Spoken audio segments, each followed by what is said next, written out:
Next question. কি আছে? Determine the largest 4-digit number that exactly divisible by 15, 25, 40, 75. এটা চাই লওক। এটা নাম্বাৰ, সেই নাম্বাৰটো কিহে ডিভাইড যাব লাগে? 15 ডিভাইড যাব। এটা নাম্বাৰ, সেই নাম্বাৰটো কিহে 25 ডিভাইড হ'ব। এনেকুৱা এটা নাম্বাৰ, সেই নাম্বাৰটো ডিভাইড যাব লাগে 40, এই নাম্বাৰটো ডিভাইড যাব লাগে 75। তো সেম নাম্বাৰটো কি আছে? গোটেইকেইটা নাম্বাৰ ডিভাইড যাব লাগে, হয়? তো এনেকুৱা টাইপৰ এই সেম নাম্বাৰটো আমি কেনেকৈ ফাইণ্ড কৰিম? এলচিএম উলিয়াম। কাৰ উলিয়াম? এলচিএম উলিয়াই দিম এইকেইটা নাম্বাৰ, 15, 25, 40, 75। তো এই ডিজিটটো কেইটা লাৰ্জেষ্ট 4-digit নাম্বাৰ সেইটো কৰিম, কিন্তু প্ৰথমতে এই নাম্বাৰটো আমি উলিয়াই লওঁ। এনেকুৱা এটা সংখ্যা যিটো সংখ্যা এই 4টা সংখ্যাই ডিভাইড যায়, তো সেই সংখ্যাটো কি হ'ব? কি হ'ব? এইকেইটা সংখ্যাৰ এলচিএম হ'ব। তো এলচিএমটো আমি উলিয়াই লওঁ, হ'ব? তো এলচিএমটো উলিয়ালে কেনেকৈ উলিয়াম আমি চাওক। তো এইকেইটা লিখিলো 15, 25, 40, 75 এটা আছে। তো এটা আমি ক্যালকুলেট কৰো কেনেকে? 3 কালে 3, 5, 15, 25 টুক নাযায়, 40 টুক নাযায়, এইটো যাওঁ 3 কালে 3 দুগুণ 6, 3, 5 গুণ 15 এইটো হ'ব। নেক্সট এইবাৰ আমি কি কওঁ? 5 কাটো। 5 5 গুণ 5, 5 5 গুণ 25, 5 5 8 গুণ 40, আৰু আপোনাৰ কিমান হ'ব? এইটো 5 5 গুণে 25 এইটো হ'ব। নেক্সট ইয়াক যদি হেৰি কওঁ 5 গ'লে 5 গুণে 5, ইয়াক এবাৰ যাব 8 টুক নাযায়, 8 ৰাখি দিলো, এইটো 8। এতিয়া 8 টুক আমি এতিয়া যিমানে নাভাগো 2 দি 3টা 2 ওলাব, হ'ব? মই এনেকে প্ৰাইম নাম্বাৰটো ভাঙি দিছো চাওক। তো 2 4 গুণ 8 এইটো। নেক্সট 2 গ'লে 2 2 দুগুণ এইটো। তো ইয়াৰ কিমান আহিব? 5 দুগুণ 10, 5 দুগুণ 10, 10 দুগুণ কিমান? 100। 100 লগত এইটো 3 দুগুণ 6, তো 100 লগত 5 দুগুণ 10, 5 দুগুণ 10, 1000, 1000 লগত 6 কৰিলে 6000। বুজি পাইছে না? 6000 কেনেকৈ গ'লো? এইটো 5 দুগুণ 10, 5 দুগুণ 10, 10 দুগুণ 100, 100 লগত 6 কৰিলে 600, 6000, 600।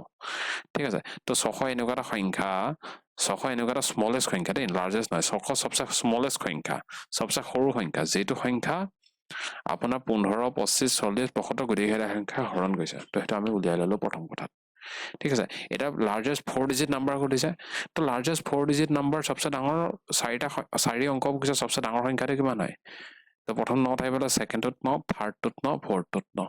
তো লাৰ্জেষ্ট 4-digit নাম্বাৰ এইটো হ'ব লাগে। এতিয়া আমাক আছে লাৰ্জেষ্ট এনেকুৱা এটা নাম্বাৰ উলিয়াব লাগে যিটো সংখ্যা এইকেইটা সংখ্যা হৰণ যায়, এইকেইটা সংখ্যা হৰণ যায়, হয়? এইকেইটা সংখ্যা হৰণ যায় সবচে সৰু সংখ্যাটো এইটো লাৰ্জেষ্ট মই ফাইণ্ড কৰিব লাগে। তো লাৰ্জেষ্ট ফাইণ্ড কৰিবৰ কাৰণে কি কৰিব? আপুনি 9 9 9 9 টোক 6ৰে ডিভাইড কৰিছে, 9 9 9 9 টোক 6ৰে ডিভাইড কৰি দিয়ক, কি হ'ব ৰিজাল্ট চাব। তো 600 গুণে 600 সেইটো হ'ব 6, এইটো থাকিব। আকৌ 9 কৰিলো, 6 5 গুণ 30, 6 6 গুণ 34, তো 3600 এইটো আহিলেহেঁতেন, সেইটো আহিব। তো এইটো ক'লে 3 9 9 হৈ গ'ল। এতিয়া মানে যিটো এনচাৰ আছে, যিটো এনচাৰ 9 9 9, তাৰপৰা 3 9 9 টো বিয়োগ কৰি দিয়ক। Therefore লাৰ্জেষ্ট মই লিখি দিছো, লাৰ্জেষ্ট মানে সকলোতছে সৰ্বোচ্চ সংখ্যা, লাৰ্জেষ্ট 4-digit নাম্বাৰ, সৰ্বোচ্চ 4-digit সংখ্যা, যিটো সংখ্যা আপোনাৰ এইকেইটা সংখ্যা হৰণ যাব, সেইটো সংখ্যা কেনেকৈ উলিয়াম? 9 9 9 9ৰ পৰা আমি 399টো আমি বিয়োগ কৰি দিওঁ, তো কিমান ল'ব? সেইটো এনচাৰ। তো এইটো 9 দুটা 9 এটা কেঞ্চেল, আৰু এইটো 9 পৰা 6 গ'ল থাকিব এইটো। তো 9600, তো 9600 কৈছে এইটো অপশ্যন। তো বুজি পালে নে? এইটো বুজি পালে? নেক্সট এইটো কুৱেশ্যন কি আছে?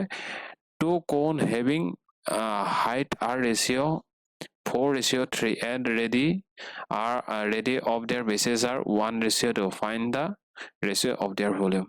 তো চাওক, দুটা কোণ দিয়া আছে, যেনিবা এইটো এটা কোণ, এইটো এটা কোণ, এইটো এটা কোণ, তো দুটা কোণ হৈ গ'ল। প্ৰথম কোণটোৰ আপোনাৰ হাইট দিয়া আছে, এইটো হাইট, হা?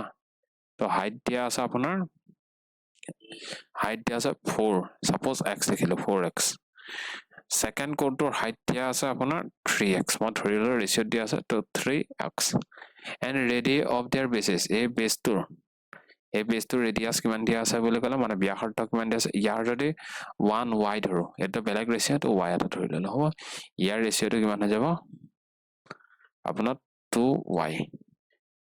Find the ratio of their volume. তো ভলিউম, ইয়াৰ ভলিউম কিমান হ'ব বুলি ক'লে 1/3। ভলিউম মানে আয়তন, এটা কোণৰ আয়তন, তো কি মানে এটা শংকুৰ আয়তন 1/3 পাই r স্কোয়ার h এটা থাকে তো 1/3 পাই টু পাইয়ে থাকক কেনসেল হৈ যাব r স্কোয়ার মানে 1 ৰ স্কোয়াৰ তো 1y স্কোয়াৰ ইনটু h মানে 4x তো এটো কেনসেল কৰিলে সব কি আহিব 1/3 পাই এটো কৰিলে y স্কোয়াৰ 4x এটো আহিব নেক্সট ইয়াৰ যদি ভলিউমটো চাম ইয়াৰ ভলিউমটো v1 লিখিলে এটো v2 লিখিলো তো ইয়াক মানে 1/3 পাই r স্কোয়ার is তো 1/3 পাই r স্কোয়ার r মানে কিমান 2y তাৰ হোল স্কোয়ার h মানে 3x তো এটো কইলে 1/3 পাই 2 কইলে 4y স্কোয়ার এটো কইলে 3x এটা এই দুটাৰ মাজৰ আয়তনৰ ৰেশিওটো কৰিছে হয় বেলেগ এটা কালাৰে ক্যালকুলেট কৰিছে তো v1 ৰেশিও v2 এটা ক্যালকুলেট কৰো তো v1 কিমান আছে 1/3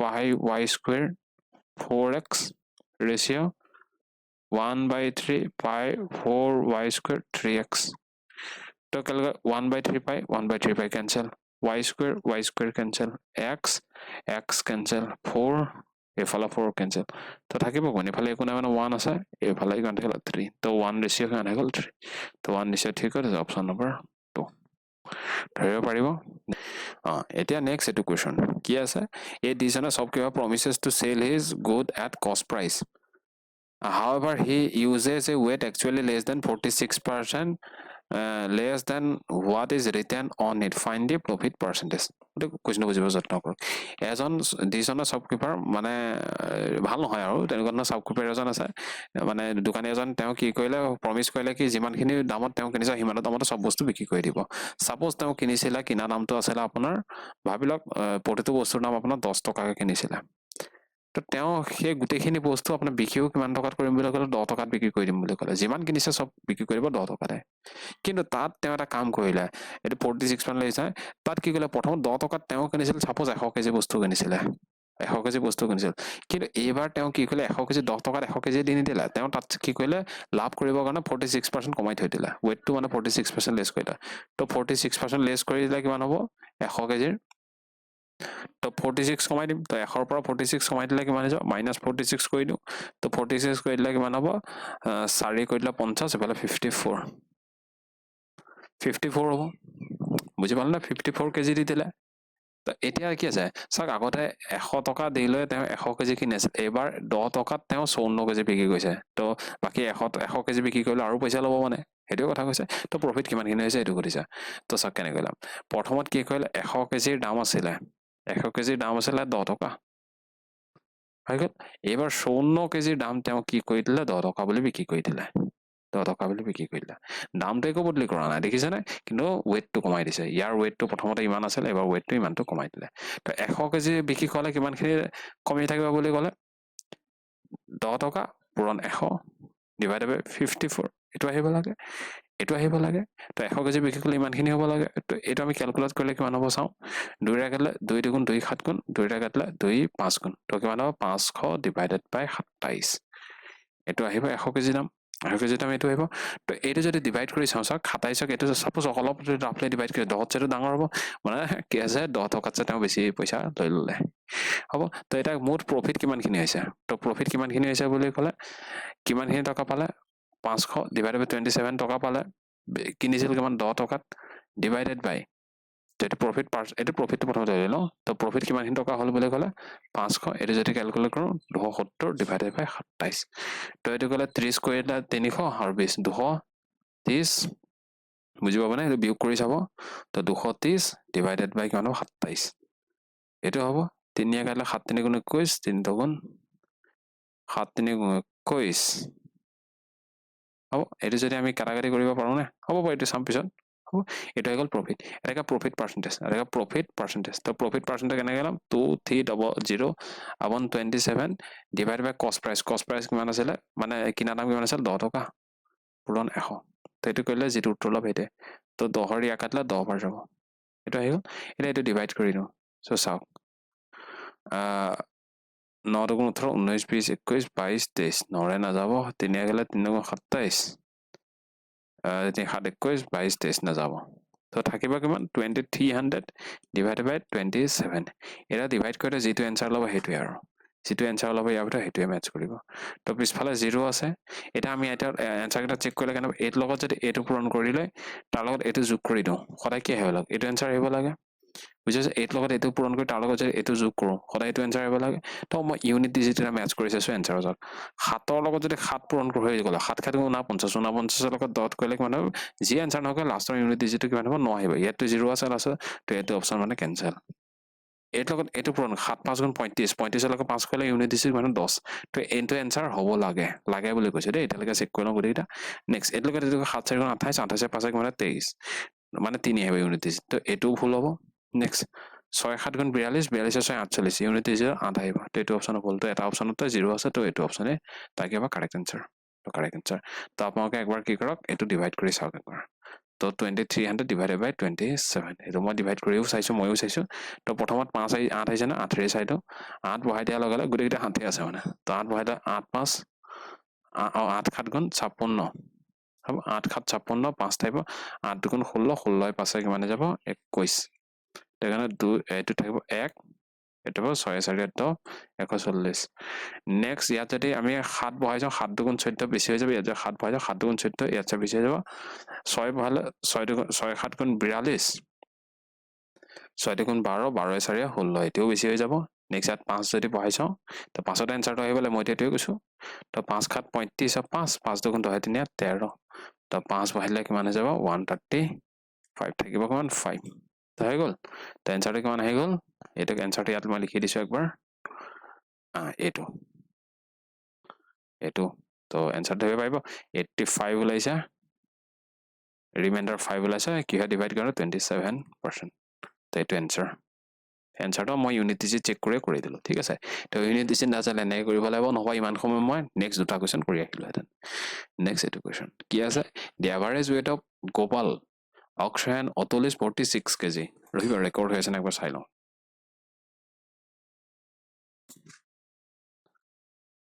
ৰেকৰ্ড হৈ আছে কি আছে the average weight of Gopal Akshay and Atul is 46 kg তো কি ক'লো গোপাল অতুল আৰু অক্ষয়ৰ লিখি দিছোঁ গোপাল অক্ষয়টো এ কে লিখি দিলোঁ অতুলটো এতে লিখি দিলোঁ অতুলৰ ৱেইট আছে এভাৰেজ 46 kg তো এভাৰেজ মানে 3টা যোগ ডিভাইডেড বাই 3 কৰিলে 46 লয় ই average weight of Gopal and Akshay is 40 kg Gopal আৰু অক্ষয় এভাৰেজ ৱেইটটো কিমান দিয়া আছে ডিভাইডেড বাই 2 এভাৰেজ বুলি ক'লে গোটেইকেইটা যোগ কৰি ডিভাইডেড বাই যেটা আছে ইয়াত এটা 3টা আছে ডিভাইড 20 ইয়াত 2টা আছে ডিভাইডেড বাই 2 তো 40 kg and that of Akshay and Atul be 46 kg অক্ষয় আৰু অতুলৰ কিন্তু হয় কিমান 46 kg হ'ব then weight of Akshay is তো অক্ষয় ৱেইটটো কিমান সুধিছে তো অক্ষয় মানে এই ভেলুটো কিমান হয় সেইটো আমাক সুধিছে হ'ব এতিয়া চাওক 3টাৰ যোগফলটো কিমান হৈ যাব বুলি ক'লে এই 3টাৰ যোগফল এইটো ইফালে গ'লে পূৰণ হৈ যাব 4 3 গুণ 12 120 6 3 গুণ 18 120 130 138 এইটো হৈ যাব হ'ব নেক্সট ইয়াত কৰিলে মানে গোপাল আৰু অক্ষয় যদি আমি প্লাছ কৰোঁ কিমান হৈ যাব 80 হৈ যাব ইয়াত যে আমি চাওঁ অক্ষয় আৰু অতুল যদি আমি প্লাছ কৰি দিওঁ কিমান হৈ যাব 45 2 গুণ 90 এইকেইটা আমাৰ আহি গ'ল এতিয়া সুধিছে অক্ষয় ৱেইটটো তো এ কেটো আমাক উলিয়াব লাগে মানে এ কেটো উলিয়াই দিম কৈছে এ কেটো আমাক উলিয়াব লাগে হয় ইয়াৰ এ কেটো ইয়াৰ এ কেটো তো এতিয়া আমি কেনেকৈ উলিয়াম এতিয়া চাওক ইয়াৰ অবজাৰ্ভ অকণমান হাইলাইটটো কৰি দিলে যেতিয়া বুজি পাই যাম এতিয়া তো চাওক এইটো তো অতুল আৰু গোপাল আছে নেকি অতুল আৰু গোপাল নাই তো এটা কাম গোটেইখিনি মই ইন টাৰ্মছ অফ অক্ষয় কৰি দিম তো চাওক এতিয়া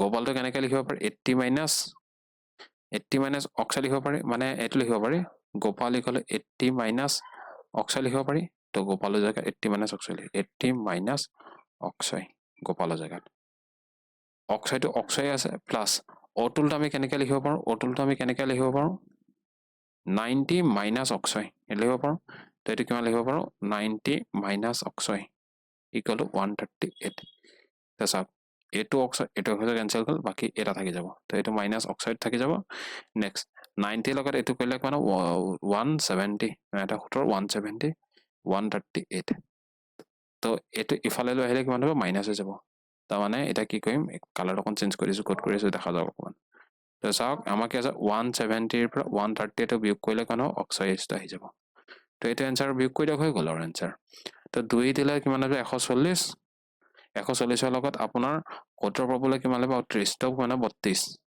তো এনসাৰটো কাৰণে 32 ইয়াৰ্ছ